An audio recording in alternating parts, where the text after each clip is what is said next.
Hello viewers, আসসালামু আলাইকুম। আপনারা সবাই কেমন আছেন? শুভ সকাল। আজকে আমি এখানে ছুরি শুট কিনেছি আপনার 3 টুকরা 7 টুকরা।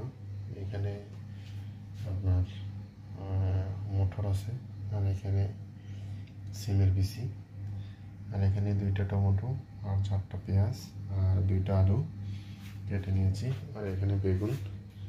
এগুলা সবগুলো আজকে আমি ছুরি শুটকি দিয়ে এবং সিম দিয়ে পাকাবো। আপনারা দেখতে দেখুন কীভাবে আমি পাকাই। মাশাআল্লাহ সবগুলো কেটে নিয়েছি, আর এখানে একটা রসুন সুন্দর করে পরিষ্কার করে নিয়েছি। এখন আমি পাকাবো। আপনারা চলুন কীভাবে আপনারা সিম বিচি এবং শুটকি রান্না করবেন আমি এই ভিডিওর মাধ্যমে এটা দেখাচ্ছি আপনারা দেখতে থাকুন। তেলগুলো একটু গরম হয়ে গেলে আমি এখানে পেঁয়াজ দিয়ে দেব। এখানে পেঁয়াজ আছে, পেঁয়াজ দিয়ে দেব।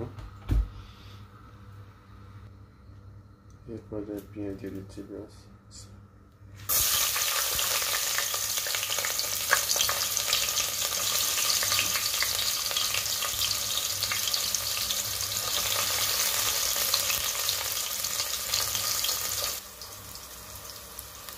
এরপরে আমি রসুন দিয়েছি, কুচি করে কেটে রেখেছিলাম।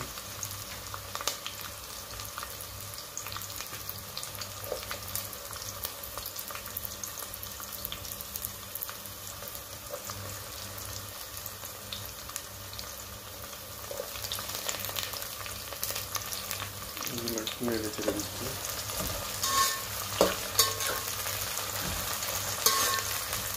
শীতের সময় আপনার সিম বিচি শুটকি দিয়ে দেখুন, মাশাআল্লাহ ভালো লাগে। এই ধরনের খাবার, যে মৌসুমের খাবারগুলো আছে এগুলো খেতে অনেক টেস্টি লাগে।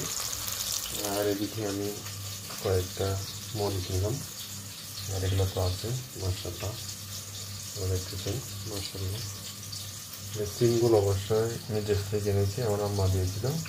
আর এগুলো তো এখান থেকে বুট টুট। আর শুটকি আমি দেশ থেকে এনেছিলাম, ছুরি শুটকি, যেটা সবচেয়ে 3টা কাঁচামরিচ দিয়ে দিচ্ছি। এটা ভালোভাবে সিদ্ধ করে দিচ্ছি। এখন আমি মশলা দেবো এখানে, এই জন্য একটু পানি দিয়েছি।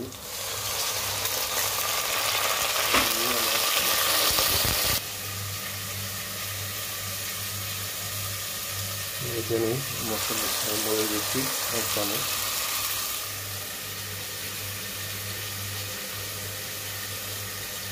হলুদ দিচ্ছি 1/2 চামচ।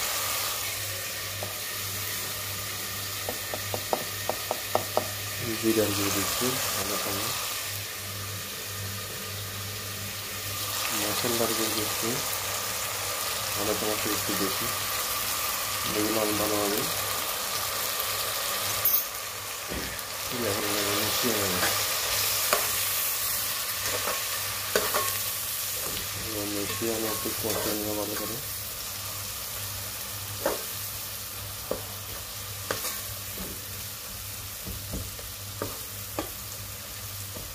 আর আমি এখানে পরিমাণ মতো লবণ দিয়ে দেব।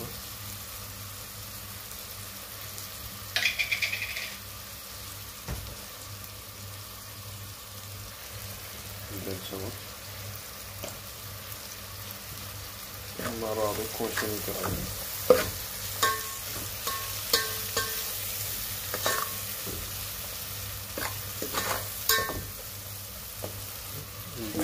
কষিয়ে নেব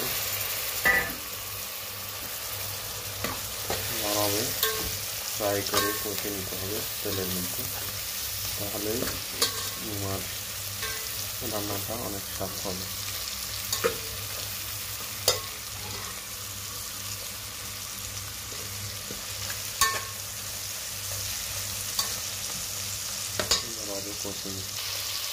এই পর্যায়ে আমার কষানো শেষ।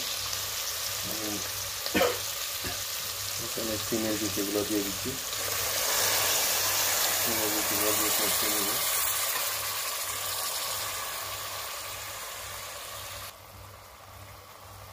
বুটগুলোও দিয়ে দিচ্ছি। কষিয়ে নেব ভালোভাবে। কেটে দেবো।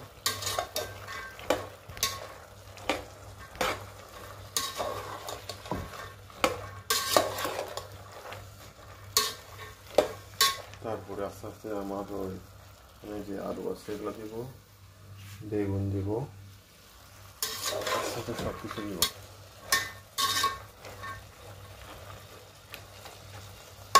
এগুলো আগে কষিয়ে নিই কিছুক্ষণ। টমেটোগুলো দিয়ে দিচ্ছি। তারপরে আমার এখানে যে বেগুন আছে বেগুনগুলো দিয়ে দিচ্ছি। এখন আমার এখানে আলু আছে, আলুগুলো দিয়ে দেব।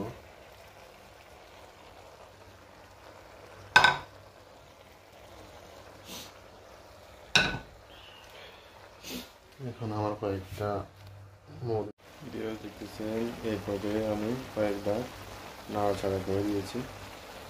ভালোভাবে কষিয়ে নিচ্ছি। কিছুক্ষণ পরে আমি এখানে পানি দিয়ে দেবো। আমি এখানে ভালোভাবে পানি দিয়ে দিচ্ছি। পানি দিয়ে লবণটা চেক করে লবণ দিতে পারেন।